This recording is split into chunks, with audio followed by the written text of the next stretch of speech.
Welcome to All Business, No Boundaries, a collection of supply chain stories by DHL Supply Chain, the North American leader in contract logistics. I'm your host, Will Haywood. This is a place for in-depth discussions on the supply chain challenges keeping you up at night. We're breaking beyond the boundaries that are limiting your supply chain. Today's episode is This Calls for a Toast, JobsOhio Beverage System and DHL Supply Chain's top shelf partnership. We're joined today by Lorraine Terry, Managing Director, JobsOhio Beverage System, and Jason Rowe, Senior Director of Operations, DHL Supply Chain. Let's dive in. So we're here today in Groveport, Ohio, which is just south of Columbus. I'm here with Lorraine Terry and Jason Rowe. Lorraine's from JobsOhio and Jason's from DHL Supply Chain. I'll ask you guys to introduce yourselves first, and then we'll get into it. Yeah, absolutely. Lorraine Terry, Managing Director for JobsOhio Beverage System. And so what that is I represent the private part of a public-private partnership here in the great state of Ohio, in which the profit from the sale of spirituous liquor goes to fund economic development. Got it. Jason? All right. Jason Rowe, Senior Director of Operations for DHL. I've been with DHL for 6 years. My responsibilities as it is today is our control states for the United States for our liquor vertical, being New Hampshire, Pennsylvania, and the great state of Ohio, and then also Ontario, California for our Toronto operation. Okay, gotcha. Good. So, Lorraine, say a little bit more about JobsOhio. I think it's sort of a unique thing in the state, and obviously in the U.S. There are control states, but I think Ohio's approached it a little bit differently. Yeah, absolutely. So, control states in the United States, there's 17 in one county. Can't forget the one. 17 states that have the title of control, but really what that means is every state in the United States controls the sale of alcohol. In Ohio, it's where the revenue and the profits ultimately go that make us really unique. Here in Ohio, what we are kind of formed in 2013 by way of then Governor Kasich was that the JobsOhio Beverage System, by way of bonds, bought liquor enterprise from the state of Ohio for 25 years. So until 2038, the beverage system exists to manage and operate the liquor enterprise in partnership with the Division of Liquor Control. That's why we make up a public-private partnership. We have 488 liquor stores across the state of Ohio. We have 2 distribution centers, Groveport and Greene, both facilities operated by DHL. And then at the end of the day, when all the bills are paid, that profit does 2 things. First and foremost, it funds economic development here in Ohio. I don't know if any of you or your listeners may have heard of Intel in Ohio or the Silicon Heartland. That is a direct result of what we do here in Ohio with liquor profits. For JobsOhio, it's the ability for them to operate kind of outside of that government red tape and work with big national private companies that say, hey, I'm interested in your state. What do you have for me? And through this partnership and through this setup, we ended up with Intel in Ohio. We also do a second thing with that profit is we do give back to the state of Ohio, a profit sharing, if you will. 75% over the agreed upon amount that goes to JobsOhio goes back to the state. So we're using the profit and the efficiencies of this operation to fund quite a few things here. Okay, great. That's helpful. So every bottle of liquor that's consumed in Ohio goes through one of your 2 buildings? Every bottle of high-proof spirits purchased, okay, yes, goes through one of our two bailment centers. Consumption is a tricky word, right? I mean, there are people that buy just for collectability. There are people that buy to gift. But yes, every bottle of more than 42 proof comes through both of our facilities. Okay, I know why I buy. Not denying those things. Right. We all have our own reasons. Yeah. So Jason, this is a business that DHL's been in for a little bit, and I know Ohio was one of the more recent customers, but maybe some history from you on how the company got into this business and how you see it going forward. Yeah, so from a DHL perspective, we started in Alberta in our operation in Alberta. We've been with them for 25 years now. So they've been a long-term customer of ours within the liquor vertical.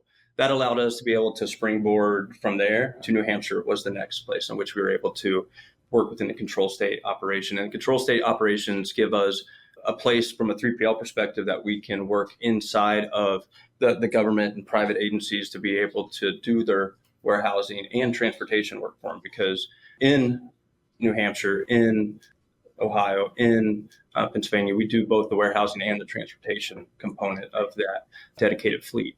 So from New Hampshire. We signed a long-term contract with them when we first started, and that was in 2013. And then that springboarded us here together in 2017 for Jobs Ohio in the state of Ohio.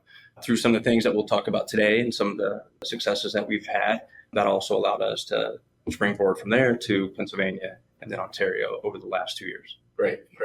And then for the future, that gives us an opportunity to be able to continue to grow our brand within that vertical for other control states as a potential, and then other aspects within the control markets as we have it, whether it be cannabis or other control products that come along. Gotcha. How do the control states work together? Do you have rivalries or are you collaborative? How does that go? We love all control states. We don't have rivalries per se, but we do watch each other, right? So we've got Michigan, Virginia, Pennsylvania, our nearest control state brethren. We do watch how they sell, what they sell, their volumes, their dollars. I'd say we're a little bit competitive in Ohio. We like to be first. And over the past 5 years, we've had tremendous transformation here in the state of Ohio. And I know, so we'll talk a little bit about that's a good segue. I wanted to take us back to 2017. What was the situation? What were you looking to accomplish? And how did you guys wind up working together? Yeah, well, the situation was dumpster fire. Uh-huh. And Ohio was in a state where we had 4 distribution centers, 3 different 3PLs, I think at the time, 3 different companies that were actually running the distribution and picking of product. There was an overhaul of a system, and we all know when an overhaul of a technology platform does not go well, things just fall apart. So good, bad, or indifferent. Unfortunately, Ohio was in a state of not being able to track product very well, not being able to pay our suppliers very well for product, not being able to pay commission to our liquor stores the way that we are obligated to do so. So fast forward to 2017, brand new ERP goes into place. And with that shift in technology came a great opportunity to shift the way we distributed alcohol in Ohio. We, Jobs Ohio, being a private nonprofit, we did a bid. We had a bid. We looked for vendors. We considered the existing as part of that opportunity, but DHL just kind of rose to the top of the pile, right? For their expertise, their longevity in the role of a 3PL, for being an Ohio-based company. So 2017 was just this great opportunity for change in Ohio, and we had the right leadership over both entities, both the division of liquor and at JobsOhio Beverage. We had the right leadership in place, great partnership opportunity. In comes DHL at that time, and really just kind of a trifecta of what we needed here in Ohio. We're a bailment system, meaning that the product sitting in our warehouse is owned by the supplier who made it. So Bacardi, Diageo, Watershed here in Ohio bring their products to us, and out on the floor here, they still own that product. So there's a lot of trust that we needed from DHL to say, you'll care for that supplier's product. We, JobsOhio Beverage, have a contract with that supplier and a contract with DHL to do just that, care for that product, count the product, know where it all is and where it's sitting in our warehouse. And again, DHL was just the right fit for bringing that level of accuracy and processing and whatnot we needed. So another example of how our model has really transformed Ohio would be what we call the Pappy Spigot, if you will.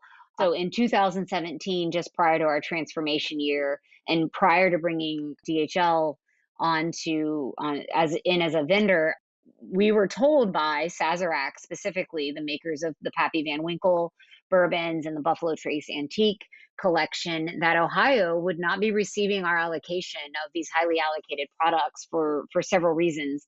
First and foremost, that those products were not being distributed fairly across Ohio. The horror stories were that those products were walking out the back door of the warehouses. They were making it into the hands of friends and family, of people on lists at our liquor stores. Our liquor store owners themselves, the rumors were that they were taking those products home. So Sazerac, as a national brand, felt that Ohio was not a good partner for their products. That was just in 2017.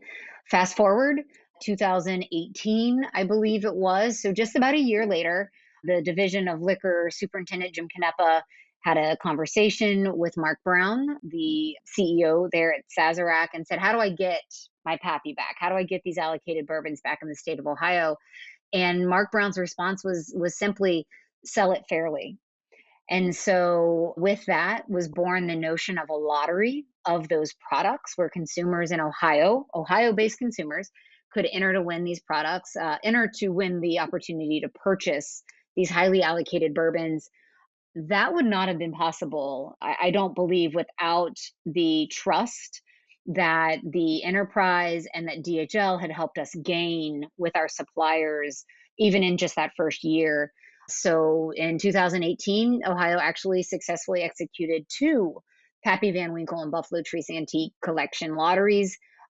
I won't say flawlessly, right? Anytime you do something for the first time, it's never flawlessly executed, but DHL really pulled out the white glove service for these products, meticulously tracked every bottle, ensured that the winner's name was labeled appropriately on the box for these brands and these special bottles. And again, it just a testimony to the way our model works, a testimony to our partnership with DHL, and that DHL really helped bring back trust between our suppliers and Ohio Liquor, our suppliers in the JobsOhio Beverage system. So just one more example, if you will, of how our model really has transformed and grown and earned a lot of trust across our supplier network.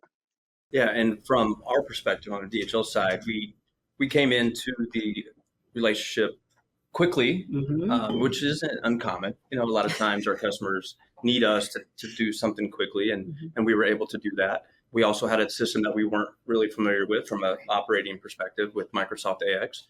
And that, I think, was a little bumpy at the beginning. I think we probably admit that it was a little bumpy at the beginning. But once we understood the system, understood exactly what Lorraine and the jobs team was looking for us on the aspects of inventory control, damage-free, getting products out of our warehouse to the agent at the right time has been successful. I mean, that from our perspective in logistics and warehousing, inventory accuracy is probably the number one component.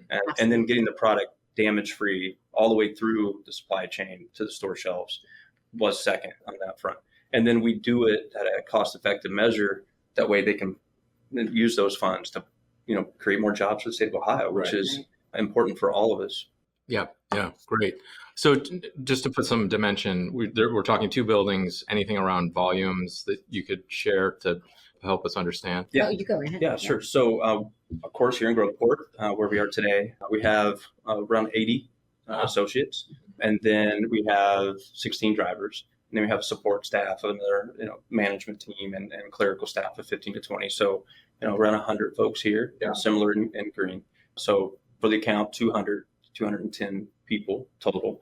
And then this year, in the new budget year, we'll do about 7.8 million cases throughout the year. And I think that has grown since 2017 from 5.8. So we've seen a very big growth over the last 5 years in our team together. Yeah. Is there a seasonal aspect too? There's a seasonal aspect too, really. Summer for people getting outside, for those that are in Ohio, Puddin Bay. Finally. Up at the lake. We call it the lake effect. Yes. And it's not the snow, it's the summer season. So that is the first peak is the summer, the holidays, Memorial Day, 4th of July, Labor Day, and then, of course, Christmas. And are you ramping up and down staff for that? We do. We have a couple different ways in which we do it. We let sometimes attrition take care of the lulls and then staff up for the peaks, or we do it through flex staff that are DHL associates, which is something that's great that we can offer as an organization from a flexible work perspective, where we post shifts online and associates that are on staff can grab those shifts. And so they're able to help work. And we get a lot of, for the summer, college kids here in the campus area for Ohio State and folks like that may just want to pick up 16 hours a week. And that works out well for us too. Yeah, great. So Lorraine is a customer here working with the supplier. Sort of what are the key attributes that you were looking for when you did your bid? And then what do you kind of emphasize as you manage the relationship on a day-to-day basis? Yeah.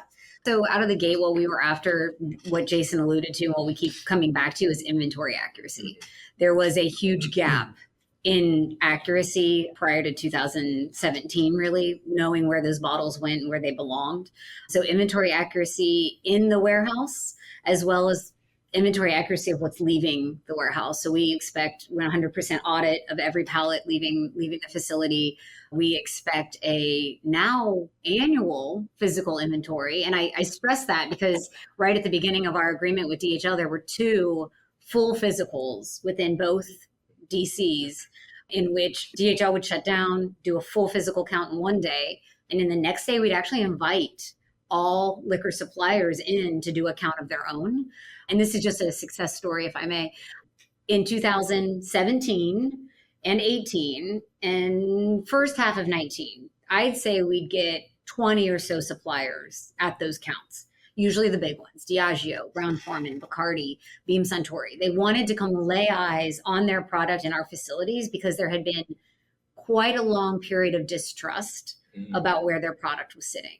So those first few physical inventories with DHL, quite a few suppliers on hand, banquet tables of breakfast sandwiches because we were counting at 5 a.m. I am happy to say that as a requirement and as the success and proof of that requirement, we now only do 1 physical inventory, full physical inventory. Less than 5 suppliers come, and not even the big guys. Diageo doesn't come to a physical inventory anymore.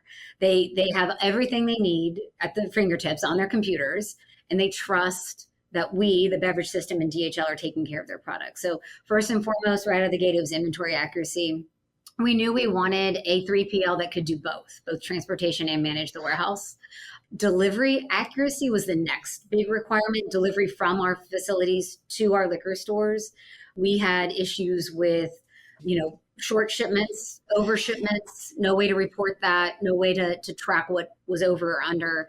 We had delivery trucks that, and again, I'm speaking prior to DHL, had a window to show up at a store and wouldn't show up, or they'd come hours later, just some of our nightmare stories. So delivery accuracy was at the top of our requirements. And then, and first and foremost, we wanted a partner. Mm-hmm. And I've said this to my team, I don't hire contractors, I hire partners that have the same desire that I do to make this business be as good as it can be. And so, trust in that conversation and interviewing really were the top requirements. Yeah, good. Let's talk a little bit more about the partnership and the trust and the culture. I'd be interested, Jason, maybe you start with culture fit here with the team. How do you guys get along, and where does it work well? Where might it have had to evolve a little bit? I think where she's laughing is, there'll be times, right, between Lorraine and I, right, where things happen. And the relationship that we build over time allows us to work through those things. From a culture perspective, I understand first and foremost that she's our customer, and that when she has an issue or she has a concern, it's my top priority, and it's something that needs to be addressed. The first thing that I do, and that she'll give me a clue, right, when she's not happy, and she'll tell me she's coming in hot when we have the conversation, and so I know, so I know right then and there, that it's something that is important to her. And if it's important to her, it's important to us, and it's important that we fix it right away. We're human beings, no different than anybody else. We're going to make mistakes, and as perfect as we all want to be, there are going to be times when we have to fix something that we've unfortunately made an error on. And I think going through that process together over the years, trust is something that is earned.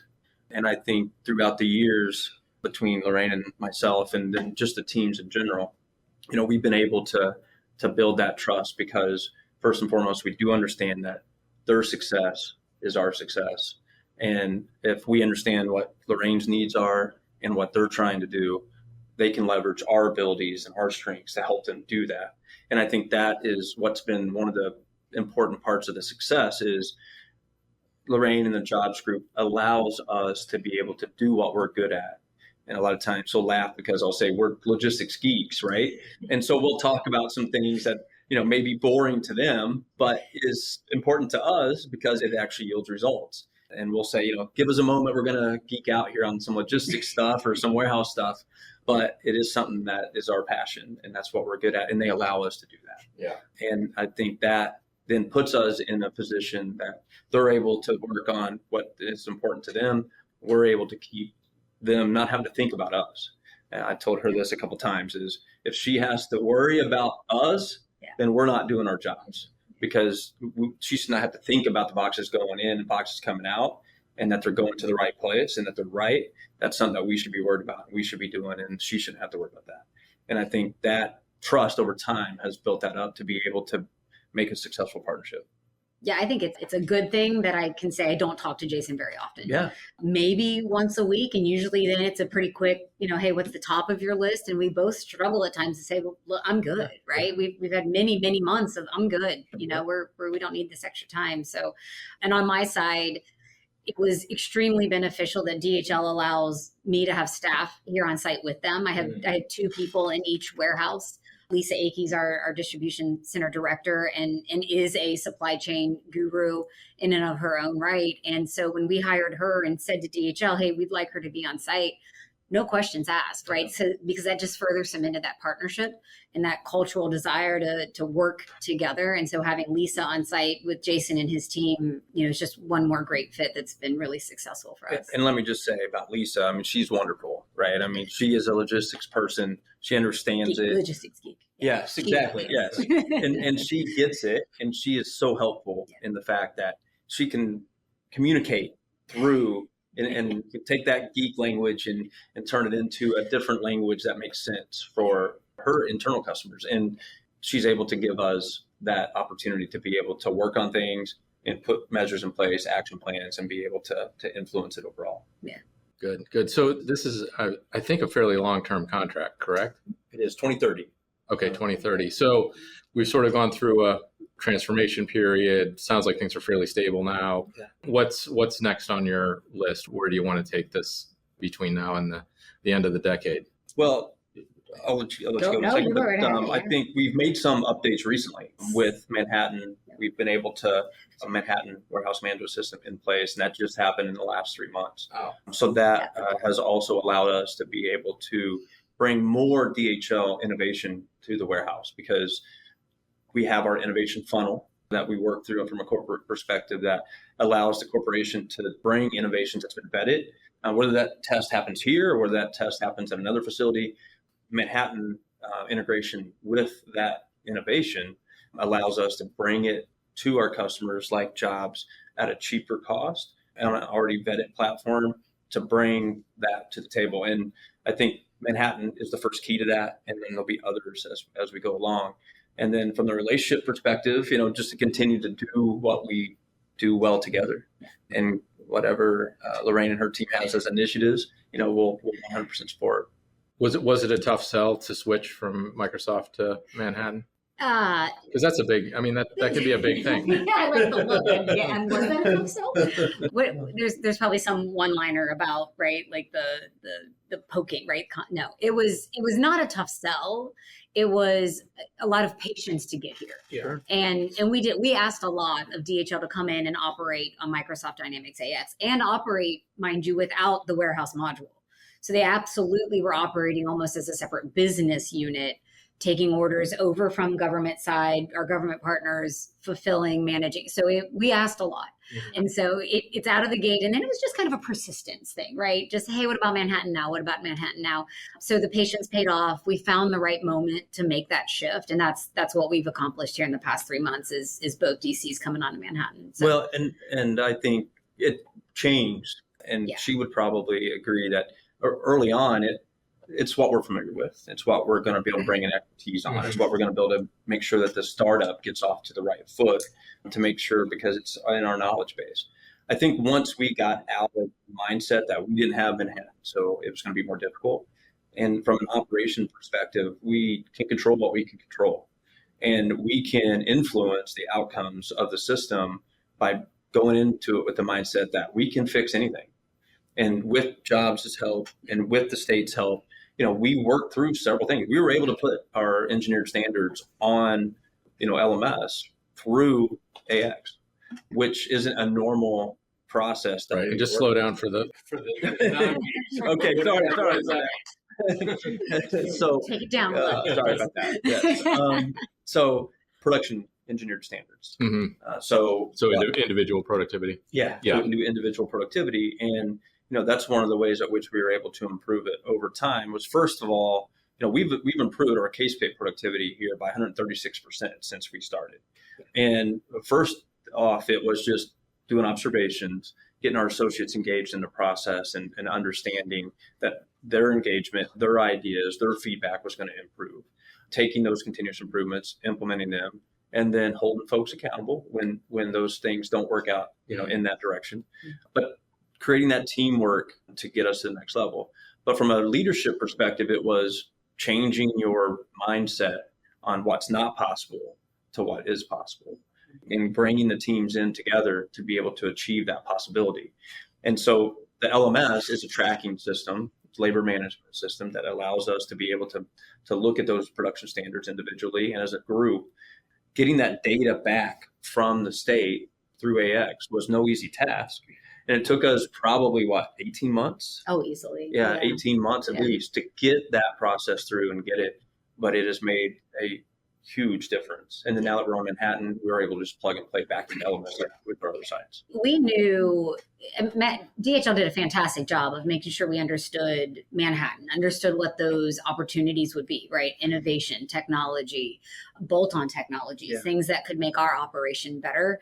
Our partners at the division, while it did take time, it was no lack of desire to make Microsoft Dynamics AX work as good as it could. It just was, pathways and APIs and how are we really going to connect and share data? No, Manhattan was a no-brainer. Patience was key. And out of the gate, we saw efficiencies. I mean, that was the most mind-blowing part is we'd prepared and budgeted for a shift and a slide in productivity. And out of the gate, though, we hit the ground running. So. Yeah, and I thank you for saying that because that reminded me of where I was going originally, when it changed over time. It originally was a productivity gain for us. And that was our message. Yes. Is that, hey, if we want to gain productivities, this is, Manhattan would help us.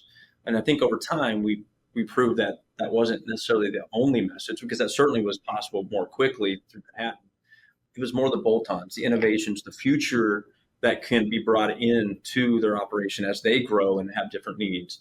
That was really the difference maker, in my opinion. Yeah, because one of our goals, talking about the length of this contract, and ultimately the beverage system is here until 2038 if all goes as planned. The next big goal, the next opportunity is direct to consumer out of either one or both facilities. That's new to Ohio. So we have to give a lot of credit where credit is due to our partners at the state government for seeing opportunities to deliver high proof liquor direct to your home, for passing the necessary rules that needed to be passed to change those laws. So it's new as of December 15th, 2021. That's how new that is. So we see that opportunity. Manhattan is going to make bottle pick a reality. So sometime in 2023, you'll see us dipping our toes into direct from a facility to your home here in Ohio. Yeah, that's a big change. It's a big change. Yeah. It's kind of scary. You're allowed to be scared. I can be scared. Always. Yeah. Yes. And I think the startup point was a good one too, is one of the things that throughout the liquor vertical, we've been able to establish standards of, what types of processes and what types of system enhancements that will continue to drive us forward. And we're able to leverage the other folks. The Ohio folks came out and helped when we went live in Pennsylvania. Yep. Pennsylvania and New Hampshire folks came out to help us here this year when we went live, and they already have the knowledge background. And the associates the same, right? We're able to train them utilizing the associates that already do that job every day somewhere else. So it allows the startup success or the changes like the Manhattan to go much more quickly and easily. Yeah, good. Use easily, loosely, but yes. hard one. Sure. Yeah. Well, this is a great partnership story. I really appreciate you both taking time today to take us through it, and wish you a lot of luck in the future as you do shift to this direct-to-consumer model. I'll be looking forward to that personally. Most Ohioans are. Yeah. But yeah, it's really great to hear these kinds of stories. Yes, thank you. Thank you for having us. Yeah. Thank you. Okay. If you enjoyed the conversation today, please share it with a friend and rate us on Apple Podcasts. You can find us online at dhl.com/allbusinessnoboundaries and follow us on LinkedIn and Twitter at DHL Supply Chain. We'll see you next time.